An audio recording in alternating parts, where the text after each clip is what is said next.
Hello students, इस video में हम एक्सरसाइज 10.1 स्टार्ट करेंगे, चैप्टर नंबर 10 सर्कल्स की।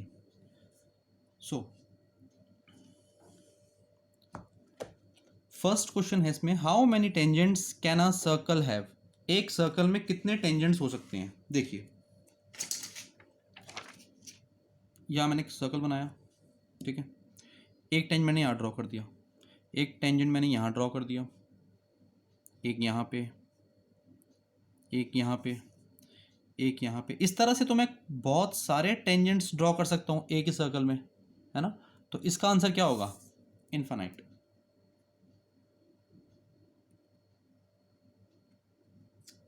ठीक है, एक सर्कल में आप बहुत सारे टेंजेंट्स जो है ड्रॉ कर सकते हो। Okay, now question number 2, first part. तो फर्स्ट पार्ट में कह रहा है, a tangent to a circle intersect it in dash point. एक टेंजेंट जो है सर्कल पे कितने पॉइंट पे इंटरसेक्ट करता है। ये आपको मैंने इंट्रोडक्शन में भी बताया था कि टेंजेंट जो है सर्कल पे हमेशा 1 पॉइंट पे जो है इंटरसेक्ट करेगा, 1 पॉइंट पे सिर्फ। ठीक है, तो इसका आंसर क्या होगा? 1। सेकेंड फिलअप है इसमें, a line intersecting a circle in 2 points is called a. ये भी हमने इंट्रोडक्शन में पढ़ा था। कोई भी लाइन जब सर्कल को 2 अलग अलग पॉइंट से इंटरसेक्ट करती है तो इस लाइन को क्या बोला जाता है? Secant. Okay, third, a circle can have dash parallel tangents at the most. At the most का मतलब मैक्सिमम, कि ज़्यादा से ज़्यादा एक सर्कल के अंदर कितने पैरेलल टेंजेंट हो सकते हैं। देखिए, ये एक सर्कल है, ये एक टेंजेंट बनाया। अब इसके जो पैरेलल टेंजेंट बनेगा वो कुछ ऐसा ही तो बनेगा, है ना। अब क्या इस वाले टेंजेंट के पैरेलल, एक तो मैंने ये बना दिया, तो क्या एक और बना सकता हूं मैं? अगर मैं बनाऊंगा तो वापस इसी के ऊपर ही तो बनेगा वो। यानी एक बारी में जो पैरेलल टेंजेंट हो सकते हैं मैक्सिमम, वो हो सकते हैं 2। 2 से ज़्यादा पैरेलल टेंजेंट एक बारी में नहीं बन सकते। तो इसका क्या आंसर होगा? 2। Next part, the common point of a tangent to a circle and the circle is called. Circle और टेंजेंट, देखिए, सर्कल और टेंजेंट के बीच का जो ये पॉइंट होता है इसको क्या बोला जाता है? Point of contact.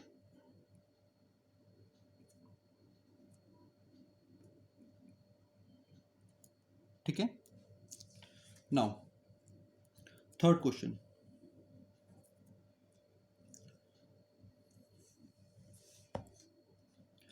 a tangent PQ at a point P of a circle of radius 5 cm meets a line through the center O at a point Q so that OQ equal to 12 cm.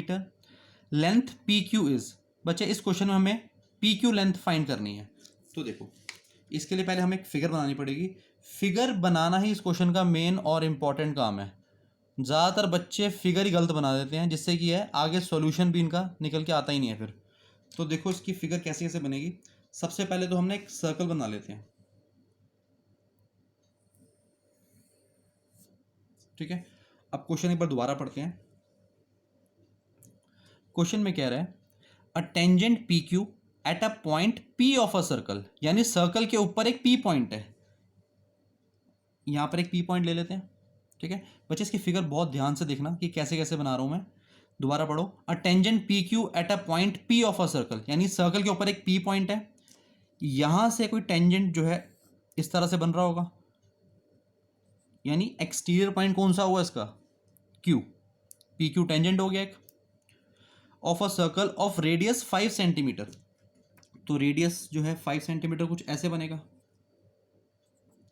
ये radius हो गया OP, ठीक है। Meets a line through the centre O at a point Q so that O Q equal to 12 centimetre. यानी O Q की जो length है वो कितनी है, 12 सेंटीमीटर। हमें पी क्यू की लेंथ फाइंड करनी है, यानी हमें ये निकालना है। ठीक है, अगर आपको फिगर समझ आ गई तो सॉल्यूशन बहुत ईजी है इसका। देखना,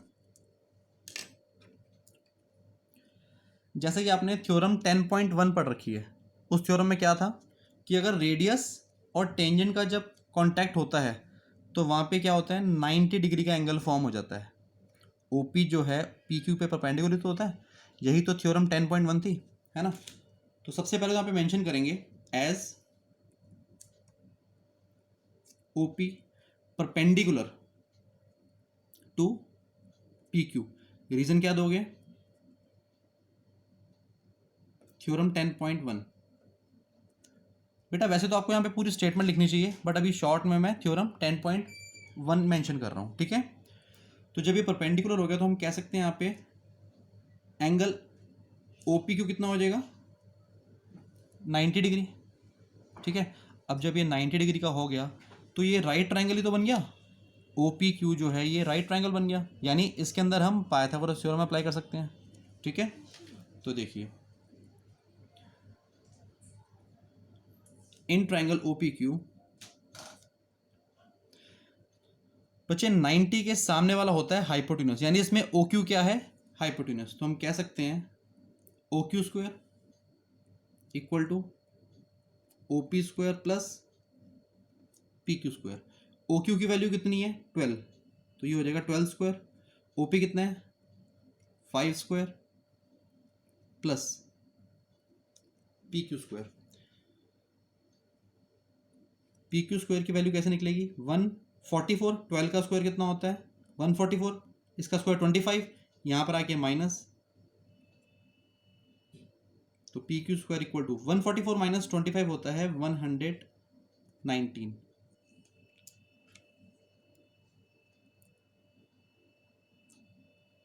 बच्चे स्क्वायर हटेगा यहाँ से, इसके ऊपर क्या आ जाएगा, 119। इसका मतलब जो पी क्यू की लेंथ कितनी आई, √119, यानी इसका जो आंसर है वो डी पार्ट है। ओके।